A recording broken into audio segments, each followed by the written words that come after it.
Hi class, thank you for your patience while I've caught up on the grading from the holiday weekend.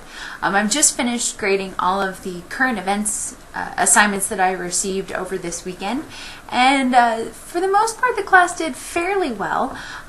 Perhaps maybe not as strong as previous semesters that I've taught this course, but one thing I hope that you noticed as you were doing this assignment was that wildlife and fisheries issues are often overlooked in the popular media, at least until something very controversial or a big conflict arises.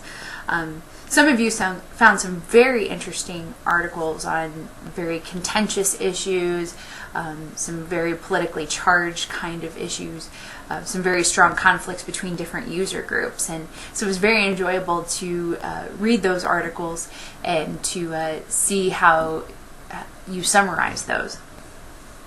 The popular media often will try to present both sides of the story, but you'll often notice that there's still a little bit of a slant in the story, that it may be biased towards one side over another, or it may not entirely tell the whole story. So it's always important to look at these stories with a critical eye, to not only read what's in those stories, but maybe to dig a little bit deeper to find out what's going on with those particular issues. One area where many of you are still continuing to struggle is in the identification and classification of users. Now remember that we discussed direct and indirect and consumptive and non-consumptive users back in chapter 1. Remember that users are human, they're not animals. They can also be classified as either direct or indirect, as well as consumptive or non-consumptive users. It really depends on their behavior.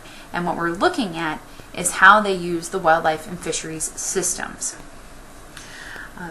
So that pretty much concludes what I wanted to say about this assignment. All of your comments and scores have been uploaded to the gradebook. If you have any questions on the scores and the comments that I gave you, please feel free to ask me, either by email, phone, during office hours, or on the discussion boards. Good luck on this week's assignment, and I look forward to seeing your research on the professional societies and advocacy groups.